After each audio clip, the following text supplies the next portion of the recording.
Here is your Radio Theater Channel weekly podcast for download. The RTC still has the very best old-time radio on the live streaming. And if it's music you love, tune in to the RTC Music Channel, where this link and many others are on our website at oldtimeradiolisten.com. Now, here's Jim. Hello and welcome to the RTC Weekly Download. I'm your host, Jim Dolan.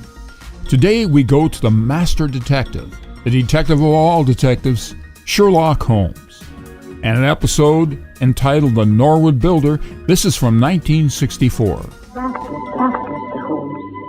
your photograph. Tall and, yes, mutilated with some sharp instrument. Aye, he sent it to me with his cut on the morning of my wedding to Mr. McFarlane. Have you ever told your son of this? I don't recall. Why? Because if the police were to learn that you had, they would mark it down as providing an additional motive for him to have murdered this man.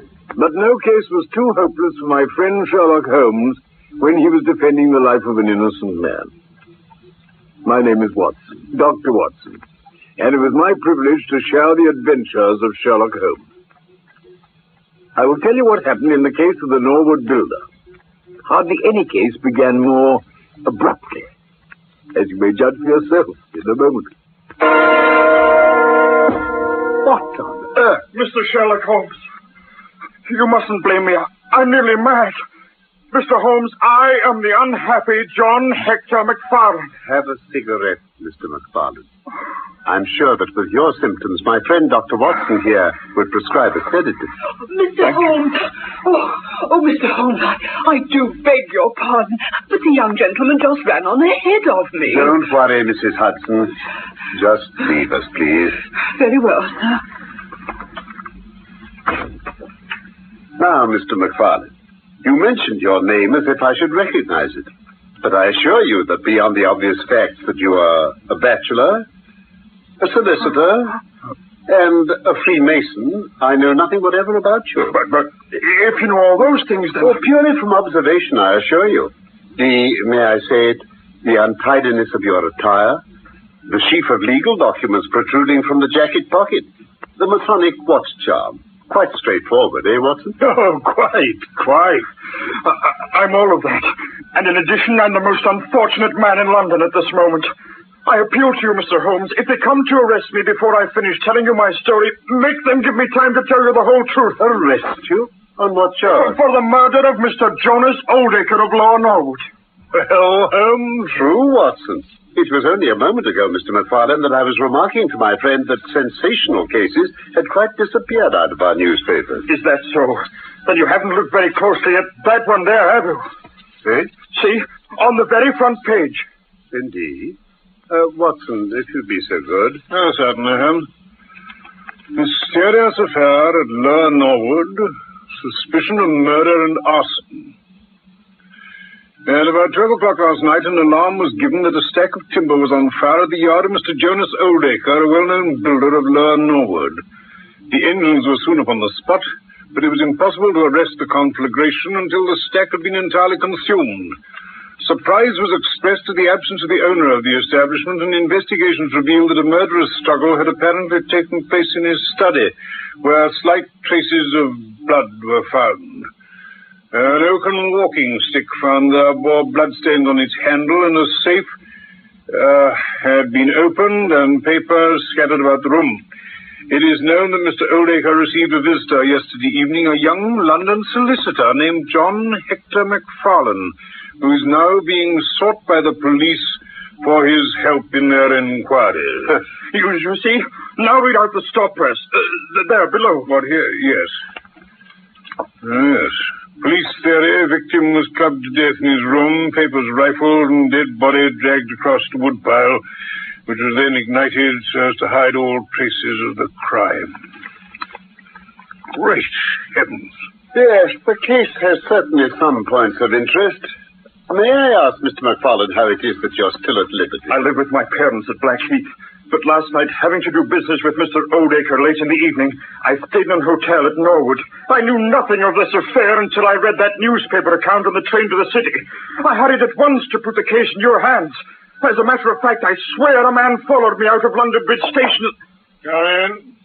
Inspector Lestrade, Mr. Holmes. No. By your leave, Mr. Holmes. John Hector McFarlane, I arrest you for the willful murder of Mr. Jonas Oldacre. Oh, Thank you, Mrs. Hudson. very good, sir. Now, McFarlane, it's my duty to warn you that anything you say will be taken down and maybe put in evidence. Lestrade, this gentleman was on the point of giving us an account of the affair, which might aid in clearing it up. All right, McFarlane, get on with this story. I must explain first that I knew nothing of Jonas Oldacre except that my parents had been acquainted with him many years ago. So I was very much surprised to get a request to go out to his home yesterday evening and advise him on a legal matter. Well, I got to his house soon after 9 and was let in by a middle-aged woman. His housekeeper, I took her to be. My dear young sir, do come in. Thank you, sir. Beg pardon, sir. Shall I serve supper now? In a few minutes, Mrs. Lexington. I'll just acquaint my young friend here with the business I have for him, and then we can discuss it further over the meal. Will that suit you, Mr. McFarlane? Anything you say, Mr. Oldacre. Very good, sir. Very good of you to come all this way, Mr. McFarlane. I knew your parents many years ago, do you know? I have heard your name. No doubt, no doubt. Well, now, to come straight to the point, I asked you here this evening to attend to my will. I see. If you'll read the will for yourself, you'll discover why I sent for you. Very well. Here it is. Thank you. Jonas Oldacre. It's short and to the point, you see. But Mr. Oldacre, this will leave your entire estate to me. And a most deserving recipient, so my inquiries affirm. But I don't understand. It's quite straightforward, my dear young sir.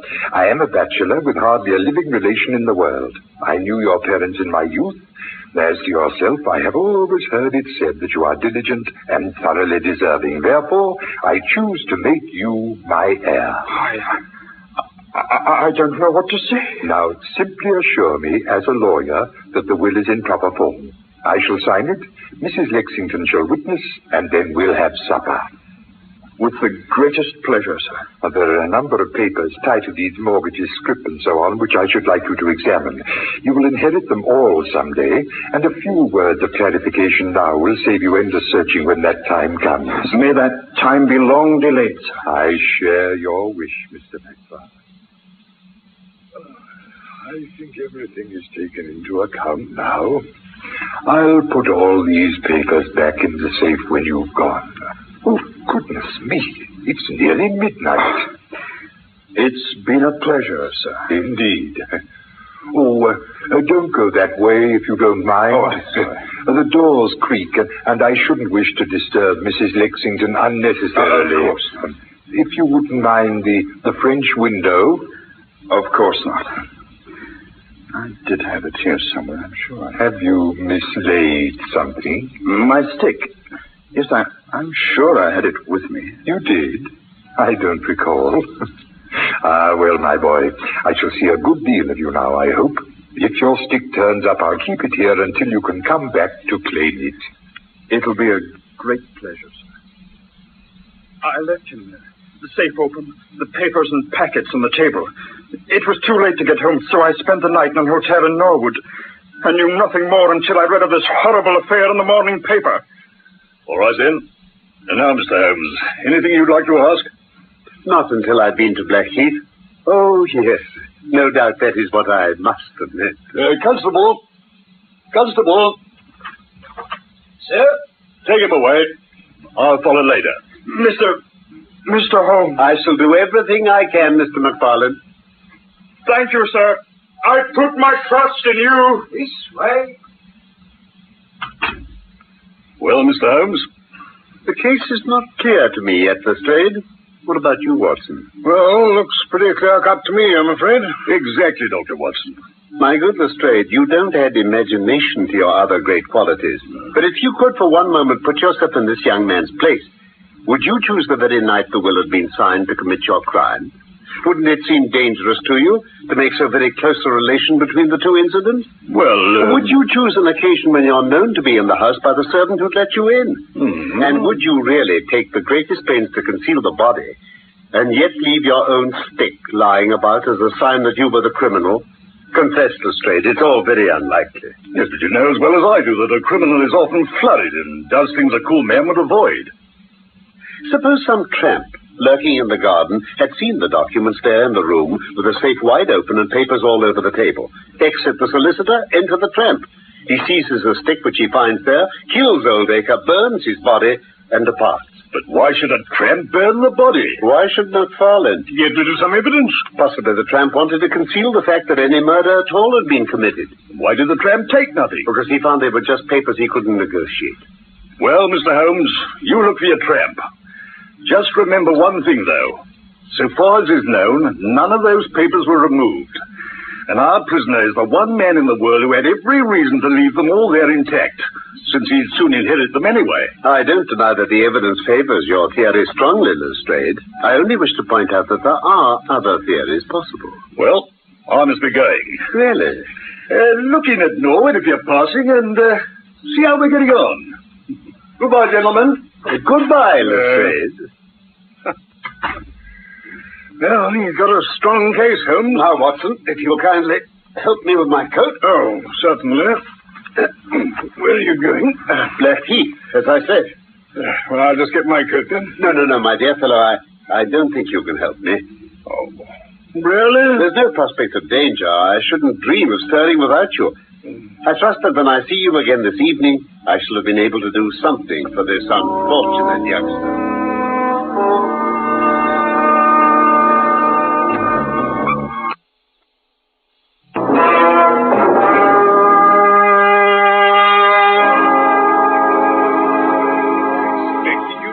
Long ago. Oh, it's all going wrong, Watson. Really? British juries have not yet attained that pitch of intelligence where they'll give preference to my theories over Lestrade's facts. Did you go to Blackheath? I did. Young McFarlane's father was away, but his mother was at home. A little fluffy, blue-eyed person. Son is not guilty, Mr. Holmes. I won't admit even the possibility of it. As to Jonas Oldacre's fate, it neither surprises nor distresses me. Mrs. McFarlane. He was more like a malignant and cunning ape than a human being. Always, even as a young man. I hated that man. I regard his death as a blessing. You knew him from his youth? Oh, I knew him well. He was after me to marry him. Thank heaven I had the sense to refuse. What was his answer to that? Here, I'll show you. I have it in the straw.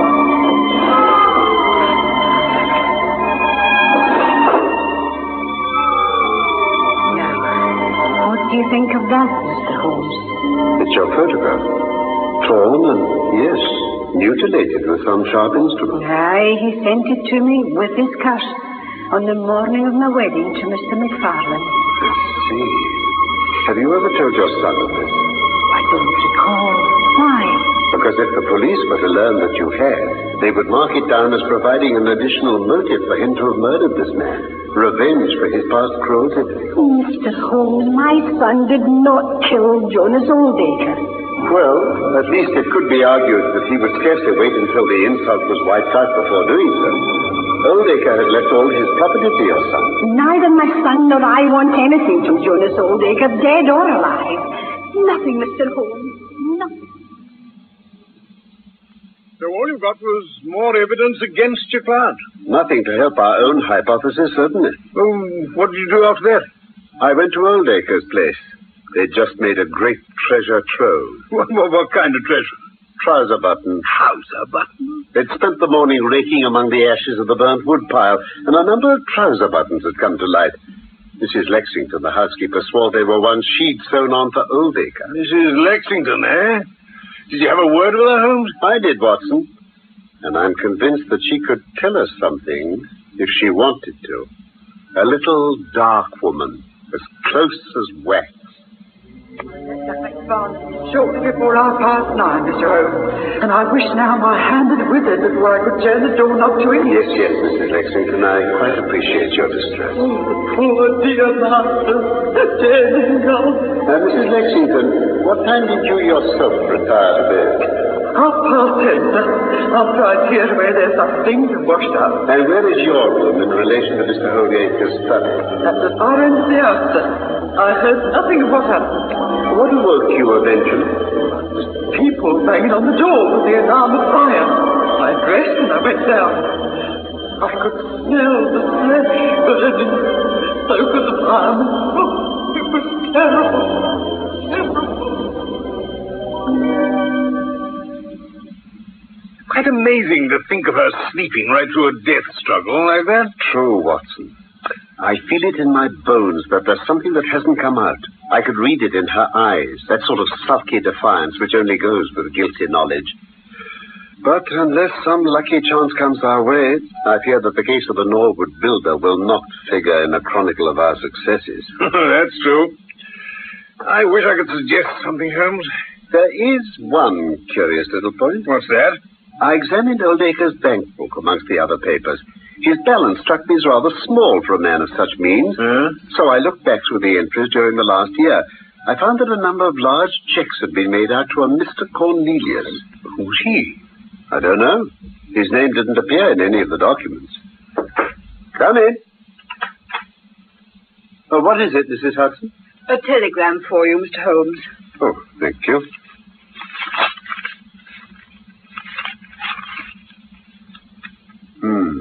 Is there a reply, sir? No. No, thank you. Very good, sir. Well, that appears to be that. From Lestrade? Yes. Important fresh evidence to hand. McFarlane's guilt definitely established. Advise you to abandon case. It's Lestrade's little cockadoodle of victory. It sounds serious. And yet it may be premature to abandon the case. Important fresh evidence could be a two-edged thing. It may just possibly cut in a very different direction from the one Lestrade imagined. Come along, my dear fellow. I feel in need of your company and moral support today. We'll go out to Norwood and see what we can do.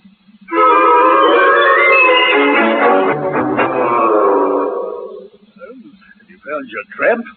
I form no conclusion whatever, Lestrade. Then step this way, gentlemen. And I think I can convince you once and for all. See this hat rack? Yes. Well, that's where young McFarlane must have come out to get his hat. After the crime was done. Now, I'll strike a light. So gloomy in here. Now, look at this. A fingerprint. In blood.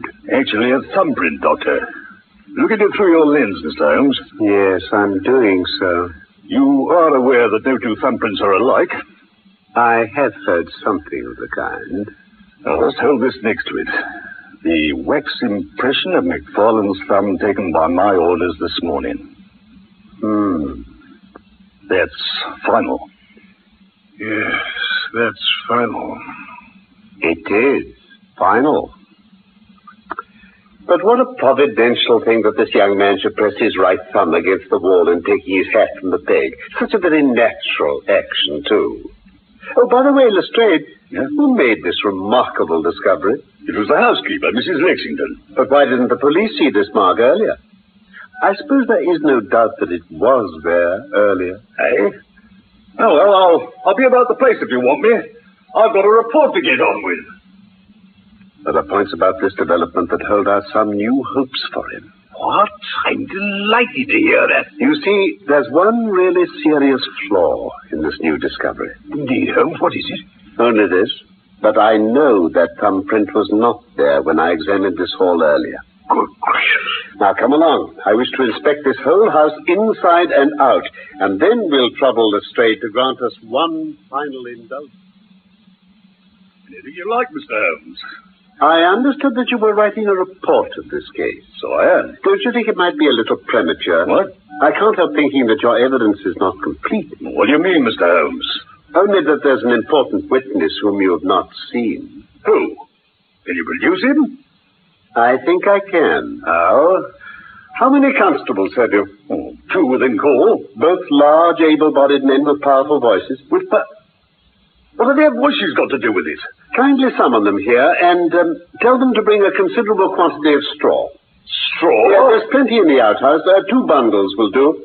Oh, and a couple of buckets of water. Now, look here, Mr. Holmes. If you know something, you can say it without all this tomfoolery. I assure you, my good Lestrade, that I have an excellent reason for everything I do. Kindly ask the constables to bring the things to the top landing of the house as soon as possible. Now, just pile the straw together here, my good man. Right, you are, sir. Now, we have the buckets in readiness? Over here, sir. Capital. Will one of you open that window, please? Yes, sir. Watson, Yes, Holmes? have you a box of matches about you? Of course, yes. Here you are. Now, kindly put a match to the edge of that straw. What? Oh, very well, Holmes.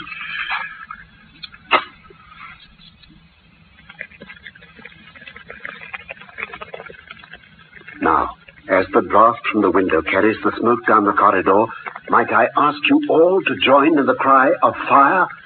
Yes, very well. Now, ready? 1, 2, 3. Fire! I'll trouble you once again. Fire! Fire! Just once more, gentlemen, and all together, Watson. Oh. Fire! Help! Save me! For the love of heaven, save me! Hold him, someone. Watson, a bucket of water over that straw, if you please. Right, Thank you, Watson. Now, Lestrade, allow me to present you with your missing witness, Mr. Jonas Oldacre. Eh, what? Oldacre? I've done no harm. You've got nothing against me. No harm. You've done your best to get an innocent man hanged. It was only my practical joke. Oh, a joke, was it? You won't find the laugh on your side, I promise you. Constable? Sir? Take him downstairs in the sitting room until I come. Yes, sir. Mr. Holmes, you've saved an innocent man's life, and you've prevented a scandal that, well, it might have ruined my reputation in the force. Cheer up, Lestrade. Instead of being ruined, you'll find your reputation enormously enhanced. You mean you don't want your name to appear? Not at all. The work is its own reward. Well, now, let's see where that rat has been lurking. That door he suddenly came out of. I never noticed it. No, because it was so well concealed. He's a builder, remember? Yeah. See here, this little partition? Oh, yes. Almost impossible to distinguish. He was able to fix up his own little hiding place without any confederate, save that precious housekeeper of his. By the by, I should lose no time in adding fur to your bag, Lestrade. Don't worry, she won't get far. Yes, but Holmes, how on earth did you know he was in the house at all? The thumb mark. I'd examined the hall the day before, and the mark had not been there. Therefore, it had been made since. But McFarlane was under lock and key. When they were sealing those documents, Oldacre got McFarlane to secure one of the seals by pressing his thumb into the hot wax. Perhaps it wasn't even contrived deliberately. But later, brooding in that hiding place of his, Oldacre remembered it, and it suddenly struck him what absolutely damning evidence he could make against McFarlane by using that thumb mark. It was the simplest thing in the world to get his housekeeper to fetch him the seal and some wax from which he made an impression. Then all he had to do was to moisten it with as much blood as he could get from a pinprick in his own finger and get her to impress the mark on the wall when nobody was about. It's wonderful. Clear as crystal when you put it like that. But what's it all about, Mr. Holmes? A very deep, malicious, vindictive person is the gentleman who's now awaiting us downstairs. You know that he was once refused by McFarlane's mother? No, I didn't know that. You didn't? I told you to go to Blackheath first and Norwood afterwards. Oh, dear, yes, I know, Mr. Holmes. Well, this injury, as he would consider it, has rankled in his wicked, scheming brain. All his life he's longed for vengeance but never seen his chance. And now he suddenly finds himself in a bad way financially. To save himself, he pays large checks to a Mr. Cornelius, whom I have no doubt is himself. He intended to disappear under that name, thus escaping his creditors once and for all. And contrived his death to put them off the scent. But he didn't know when to stop, eh? No. That supreme gift of the artist was lacking. He wished to improve what was already perfect, to draw the rope tighter yet round his victim's neck. And in so doing, You ruined all. Diabolical. Mr. Holmes, I congratulate you. Now, let us descend, Lestrade. There are one or two questions I would ask him. It was a joke, my good sir. I'm sure that you wouldn't be so unjust as to imagine that I would have allowed any harm to befall poor young Mr. MacFarlane. That's for the jury to decide. And you'll probably find that your creditors will impound the banking account of Mr. Cornelius. I have to thank you for a good deal, Mr. Holmes. Perhaps I will pay my debt someday.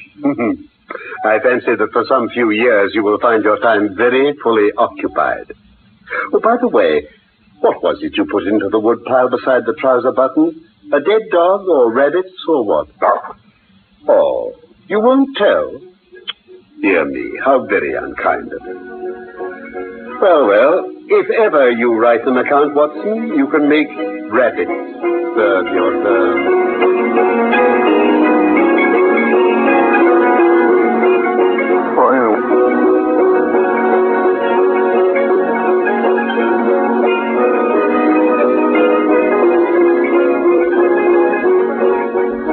The Case of the Norwood Builder was one of the Sherlock Holmes stories from the inspired pen of Sir Arthur Conan Doyle. My real name is Norman Shelley. My friend Carlton Hobbs played Sherlock Holmes, and I was Dr. Watson.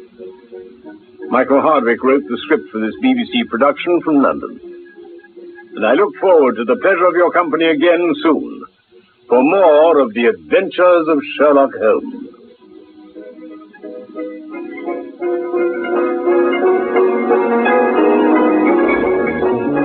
Let's drop in for a little Bob and Ray. The subject is football. Biff Burns is here. He's going to talk with a professional football player. I thought some of you men listening might enjoy that.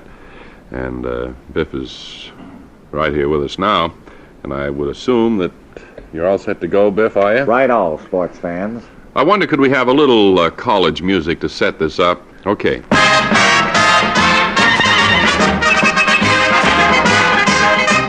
This is your eyes and ears of the press box, Biff Burns, once again with another interesting sports interview. Today, one of the outstanding professional football players in the East, the star tailback of the Naugatuck Flyers, Buck McGurn. Buck, it's good to see you up here today, and we want to fire away a lot of sports questions at you and have you give us the answers straight from the shoulder. Well, Biff, you fire away with those questions, and I'll... What you say? Well... You'll give us the answers right straight from the shoulder. Right. Now, this is your third season with the Flyers. How does the team look this year? Well, this year, Biff, we're trying to split a T, and we... What was the question? Well, let's go along to something else. As star tailback of the team, you undoubtedly have noticed that you've gotten quite a lot of publicity. And in the newspapers, they've said some kind things and probably quite a few unkind things about you. Do you want to comment on any of the things that have been written about you? I don't think I would want to comment on that at this time. Now, I understand this year for the first time they're televising your pro games up there. The Flyers will be seen, or have been seen, and are seen on television every week. Do you feel that the TV cameras being in the stadium has hurt the gait any at your games? Well, Biff, I'd say there are two answers to that, yes and no. Yes, it is hurting the gait, and no, it ain't hurting the gait. Now, getting back to the publicity that you fellows have received, one of the sports writers recently hinted that maybe some of the Flyers games had been fixed. Do you have a comment to make on that? No. I see that time is almost up, but before you go, do you have any advice for youngsters growing up who might like to go into the professional football field, become a star tailback like yourself, Buck? Yeah, Biff. I'd say to a kid who's listening who wants to play football when he grows up, that now's the time to play football when you're a kid. Every time you see football, pick up a football. Get to know that football, kick that football, throw that football, handle a football. And when you grow up, you'll be handling... I see that our time is up now, and another big thank you to Buck McGurn of the Naugatuck Flyers, Star Tailback, for being our interview. And until next time, this is Biff Burns saying so long. Thanks very much, Buck.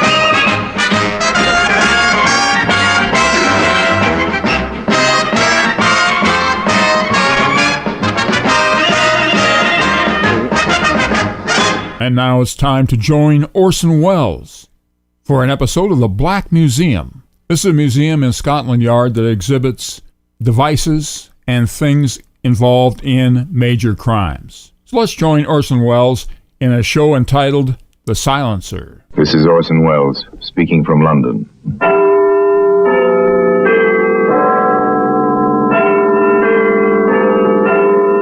Here in the grim stone structure on the Thames, which houses Scotland Yard, is a warehouse of homicide, where everyday objects, a woman's purse, a man's glove, a child's shoe, all are touched by murder.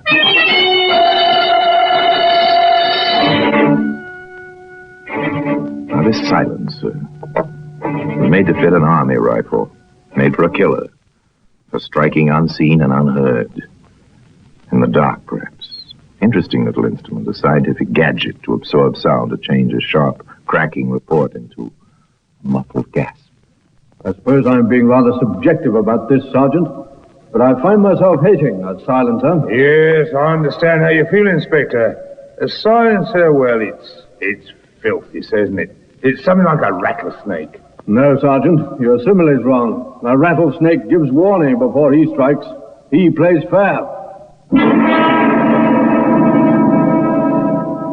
Today, that silencer can be seen here in the Black Museum.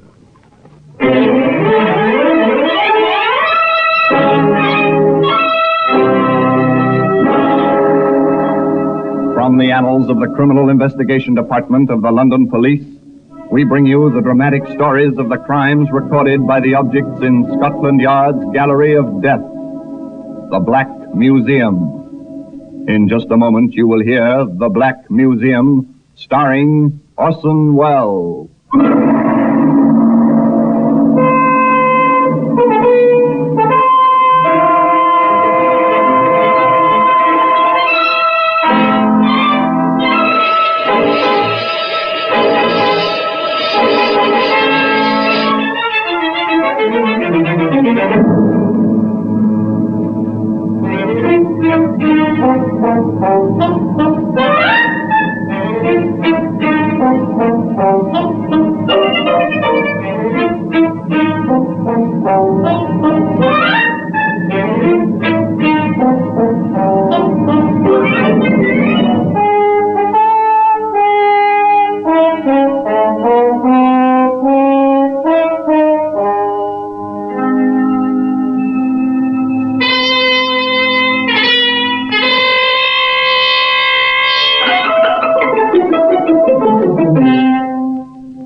Now, The Black Museum, starring Orson Welles.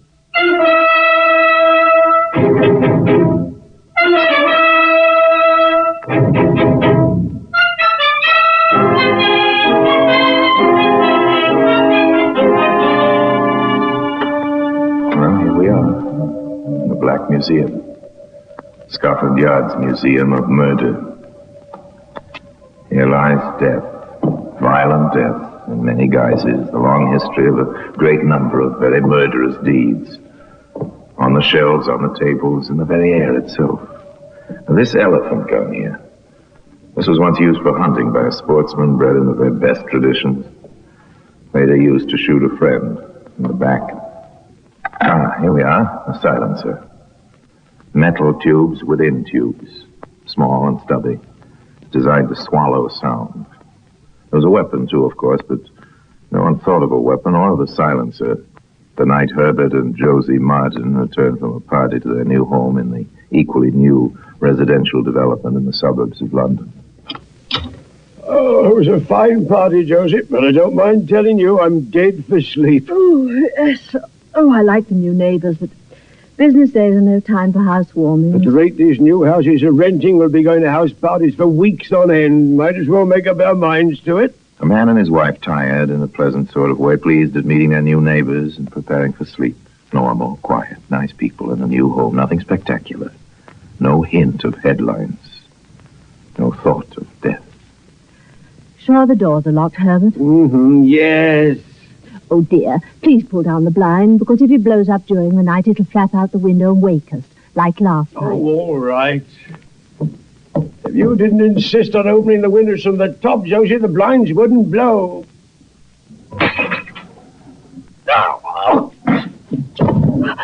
Herbert! Herbert, what is it? Herbert, what is it? What's taken you? Oh! Oh! A man reaches up to pull down a window blind. The lighted lamp is behind him. A bullet stars the window pane. The man is dead. A short while later, a telephone rings in an office in Scotland Yard. Inspector Foster here. Sergeant Williams speaking, sir. There's a call come through from Hempstead Oval. Herbert Martin shot as he was pulling down the blind in his bedroom. Anyone with him? His wife, sir. Any other witnesses? No, sir, not at the moment. Very well, Williams. Bring a car round and we'll have a look at the situation. I realize this has been a terrible shock, Mrs. Martin, but we need your help at once. Oh, anything, Inspector. Anything at all. Did your husband have any enemies that you know of? Oh, no, no one. No one. Any trouble in his business? No, nothing, no. What was his business? Insurance. Accident, mostly. It was going on so well, that's how we could afford to move out here. Then you've only come here recently. 3 months ago. We were one of the first tenants. It seemed such a nice place. Everything so new. Questions and more questions. But there was obviously nothing Mrs. Martin could tell the inspector. All she knew was what she'd seen. One point puzzled him. The inspector came back to it several times. And you're certain, Mrs. Martin, that you heard no shot? No, nothing. Just the sort of noise of the glass and then Herbert falling. Well, it's possible, sir. At extreme range, the sound of a shot might have followed the arrival of the bullet. Mrs. Martin? No, I'm sure. I'd have noticed. I thought it seemed so strange. There wasn't any sound. Just the hole in the window and my husband sort of crumpling up and falling. Well, that's not much to go on. Perhaps the bullet will tell us something. Meanwhile, we'll do our best, Mrs. Martin. We'll try to do our best. There was very little for the police to start on. A close scrutiny of Herbert Martin's life brought nothing to light. Martin's manner of living, the conduct of his business were exemplary. His friends, his business associates, his new neighbors, all had nothing but praise for Herbert Martin. Death had come out of the dark. This alone was ground for speculation, particularly among the neighbors. Sidney and Elizabeth Davis, brother and sister, were no exceptions. I can't help but think, Sidney, it's so peaceful here. And that poor man barely in his grave. Well, it is pleasant. And it would be if it... Only... Do you suppose his poor wife will keep the house now? I doubt it. But perhaps if you offered to help her, Elizabeth. Well, I have. It'll take her quite a while to make up her mind. I see. But she's all alone, poor soul. Sidney, I can't help but wonder... What is it, Elizabeth? I had the strangest twinges. What? It's sharp. Oh, Sidney. Elizabeth. Oh, help me. Help me. Elizabeth.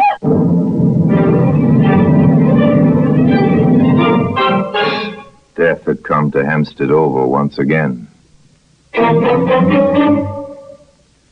And you're absolutely sure you heard no shot, Mr. Davis? Absolutely, Inspector. One moment my sister was speaking to me about Mrs. Martin. The next moment she was dying in my arms. There was no sound, and only the blood. I see. Mr. Davis, do you know the people who live in this development? Nearly all of them. We felt rather like pioneers, I suppose, with the development being so new. We all became friendly. And perhaps you can tell me, Are there any ex-servicemen living here? Yes, there are two. Nice chaps. Wives and children, you know. May I ask why you inquire? Because the bullet which killed Mr. Martin came from an Arnie-issue rifle, and I suspect the same thing will be found true in your sister's case. If it is true, we'll have that much at least to go on. More, the markings on both bullets were identical. The same weapon had been used. Inspector Foster sent Detective Sergeant Williams visiting. Yes? Are you Thomas Larkin? I am. Excuse me, sir. I'm Detective Sergeant Williams, CID. Here are my credentials. Oh, come in, Sergeant. Will you come into the living room? I'll only keep you a moment, Mr. Larkin. I want to speak about the Martin and Davis murders. Yes, of course. Do you happen to have a rifle in your possession, sir? No, I gave all that up when I was discharged. If I never see a weapon again, it'll be too soon. I believe your husband is an ex-serviceman, Mrs. Goodson. Yes, he is. 5 years of service, 8th Army, under General Montgomery. I see. Now, tell me, did he by any chance retain any weapon when he left the service? No. Is there any weapon in your house that you know of? Yes. A Webley. Oh, really? Well, frankly, my husband insists we keep it. He's got a license for it, but it frightens me half to death just to have it in the house, what with the children around and all. Oh, Sergeant, are all of us in danger here? Oh, you needn't worry. Don't you have any idea who or what may be behind these dreadful shootings?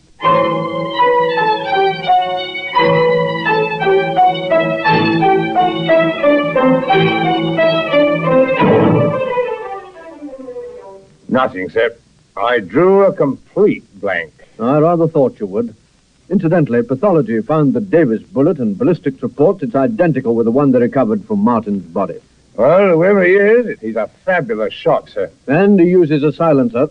That's the only explanation I have for the absence of sound. Not very much to go on. Inspector Foster here. This is Mrs. Thomas Larkin, Inspector. My husband and I live on Hempstead Oval. Yes, Mrs. Larkin, I know. What can I do for you? Well, Mr. Larkin and I have called a meeting at our house for this evening. We hoped you and Sergeant Williams could be with us. What's the purpose of your meeting, ma'am? Oh, the entire development is living in fear, Inspector. We want to try to find some way to protect ourselves. We thought you might have some advice to offer. I'm somewhat doubtful about the advice, Mrs. Larkin, but Sergeant Williams and I will be at your meeting. Have you set a time for it as yet? They came that evening to the Larkin living room. Inspector Foster waited in the hallway with the Larkins. Is everyone here, Mr. Larkin? I think so, sir. Mr. Munden said he'd be over. His wife wanted to stay with their little boy. Well, he's the only one missing, then. Yes, that's right. How did you reach these people? By telephone? It's not much trouble to do that. We're all on party lines. I see. Someone's at the back door, Tom. Must be Munden. I'll get it. If you'll excuse me, Mrs. Larkin. Yes, of course. Go ahead, Inspector. Funny, coming to the back door. I told his wife particularly about the front door and the precautions. No matter. At least I don't believe it will matter. Here we are. Hello, Munden. Glad you could make it. Sorry I'm late, Larkin. I rather thought the back way would present less opportunity for this unknown marksman to... Munden, good grief. Shut that door, Larkin. You're a perfect target yourself standing there. Today, that silencer can be seen here in the Black Museum. In just a moment, we will continue with The Black Museum, starring Orson Welles.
And now we continue with The Black Museum, starring Orson Welles.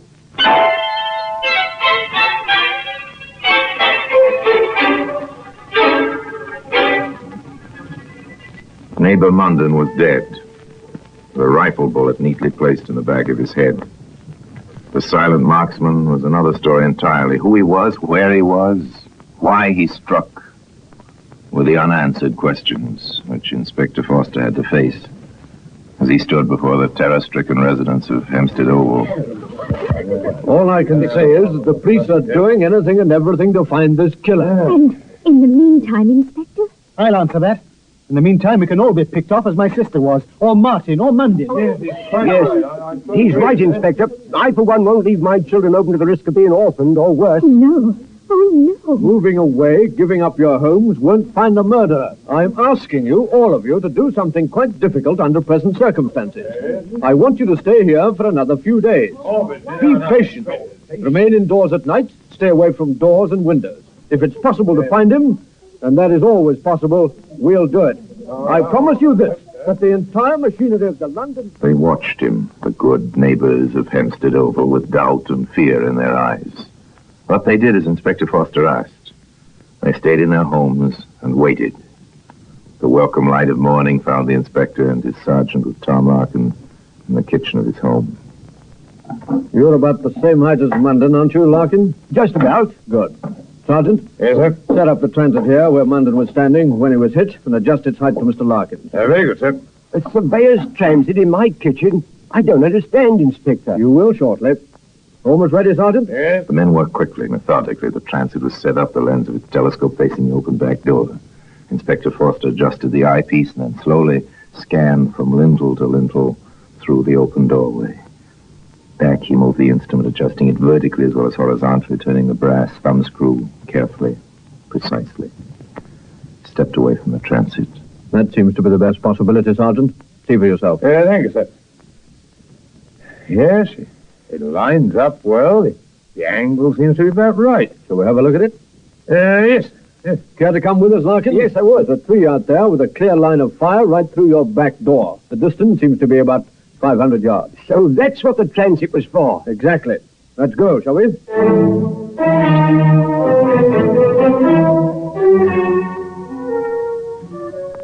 Too bad it's been so dry lately. There might have been footprints. Marks on the tree trunk, sir. Where? Here.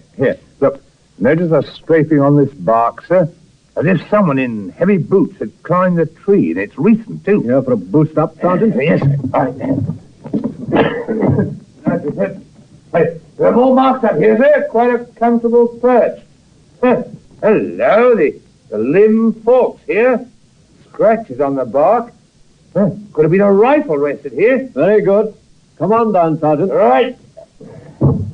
Inspector, I may have found something over here, under this branch. Don't touch anything, Larkin. Right here, look, in the weeds. Looks like a rifle cartridge to me. Brass. The sun caught it. Good man. Good eyesight. Take care of that, Sergeant. All right, sir. Once we find the rifle and its owner, that bit of brass may well send him up 13 steps early one morning. Starting from nothing, the facts were coming together one by one. In the quiet office at the yard. The boot marks on the tree trunk, Sergeant. They were rather close to the ground. I noticed your first jump was at least 2 feet higher. Yes, I wasn't carrying a rifle, sir. No, but a man of average weight in good condition would have made markings closer to yours. I'd say this fellow was either very heavy or not exactly young. Or past middle age, at least. The beginnings of a description. Either military or hunting experience to be able to shoot like that at night. The beginnings of a background. Whoever it was must have lived in that area for some time to know the position of that tree in relation to Larkin's back door. Start a quiet house-to-house check, Williams. Very good, sir. Have the men watch for anyone who fits these points. Yes, sir. Then find me a detailed ordnance map of Hempstead Oval. The builder or the renting agent will have one. We found one sniper's perch. I'm curious about the other.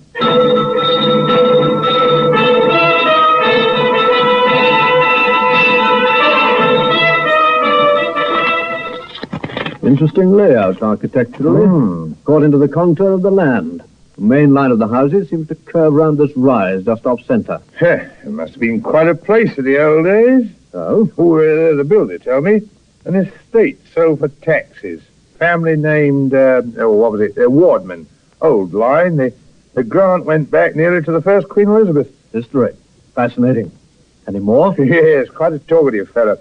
Seems the land was sold on condition that the sole survivor of the family be given a house rent-free for the rest of his life. And this person is still there? Seems to be. He's an elderly gentleman. Keeps very much to himself. This is his house here, on the end of the main line. I see. Now then, this would be the Martin place, and this the Davis. Yes, that's right, sir. The Martin bedroom and the Davis porch face the same way along that curve of the hill. Yes, that's it, sir. It seems they didn't originally intend to build on the hill, but they've started a new house right here. The fellow sketched it in for me. The demand's been very high. I wouldn't mind living there myself. After we get this killer, eh, Sergeant? Oh, yes, sir, after. Pass me that ruler, William. All right. Thank you. See here, Williams. The Martin window and the Davis porch are in direct, clear line with the new building. I wonder now. I assume the contractor isn't working his men at night. I wonder now.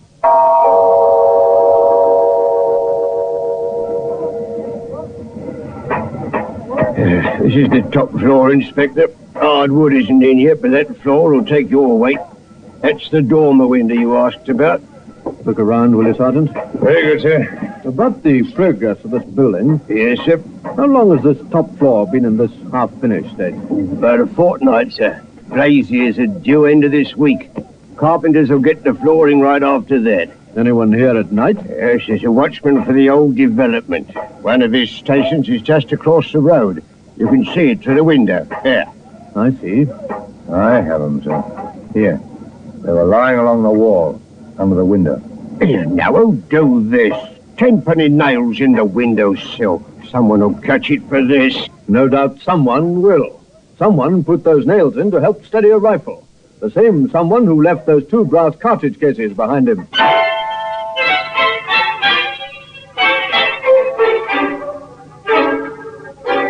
How do you catch a killer who strikes silently in the darkness? How do you match his craftiness? Perhaps you say to Tom Larkin, "It may be dangerous, Larkin. Will you cooperate?" Oh, I've been under fire before now, Inspector. Very well. Now then, I believe someone told me the telephones hereabouts are on party line. a telephone call is made on the party line. I want to talk to you, Goodson, about this killer. I think I know who it is. I'll walk over in half hour with a friend of mine, and I'm picking up Sid Davis on the way. No mention, of course, that the friend is Sergeant Williams, CID, who will walk alongside Tom Larkin, staying between him and the new house on the hill. No mention of the inspector crouched on the hillside in the dark shadow of the half-built house.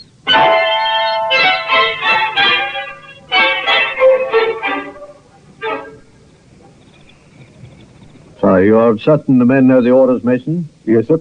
Lead anyone into the cordon, but no one gets out, except the watchman. Very good. Now, let's see. Yes, time Williams and Larkin were starting on the walk. Let me have the glasses, Mason. Through the night glasses, the inspector watched. Almost half a mile away, two men left the Larkin house, started slowly along the road. On the hillside, a shadow slipped quietly toward the half-finished house. The inspector whispered. Hear that? Not a sound now. Unsuspecting, a shadow moved through the line of police, past the hidden inspector, into the building. Come along, Mason. He's gone into the house. Into the empty building. Empty, except for a killer, climbing steadily. No lights. Only the vague outline of the unpainted banister and the clean smell of new wood. Suddenly the footsteps ahead stop. The inspector and his companion pause at the head of the stairway. The glassless window shows the night sky bright with stars. A black shadow kneels at the sill, places a long, heavy object between the two 10-penny nails. All right, Mason, take him. I said, no. You shan't take me. No, I have a right here. Better than anyone. I have a right. You're being taken in charge for murder. I must warn you that anything you say may be taken down in writing. Never mind, Mason. He doesn't understand. Yes, sir. You're Philip Wardman, aren't you?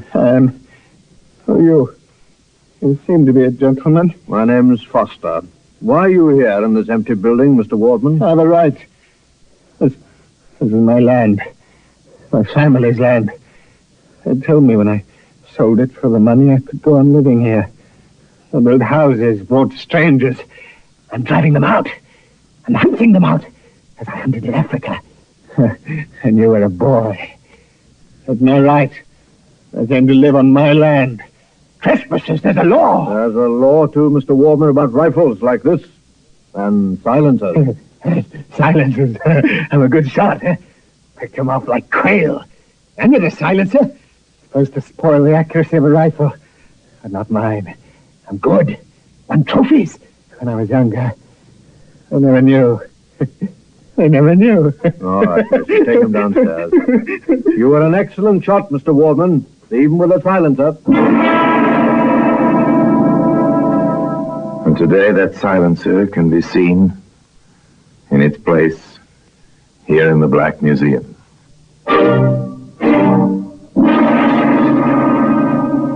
Orson Welles will be back with you in just a moment.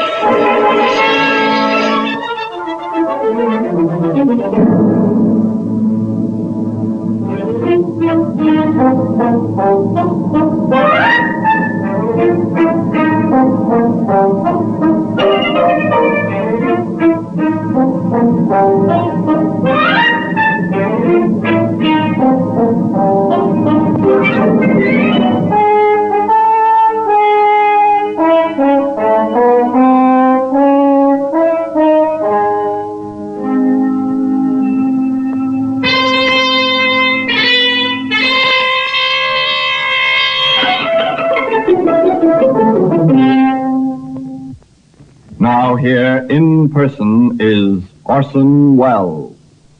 It's true, of course, that in many countries, men have loved their land to the point of desperation. Philip Wardman loved his to the point of madness and murder.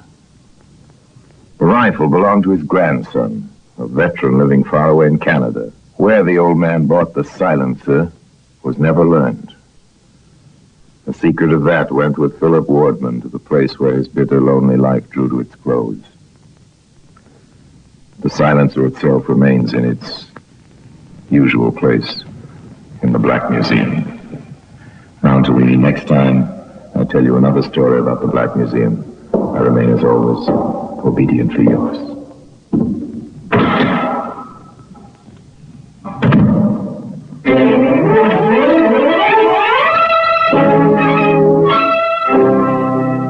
You have been listening to the Radio Theater Channel Weekly Download. Check out our continuous stream at www.otrlisten.com. And join us next week for another Radio Theater Channel Weekly Download.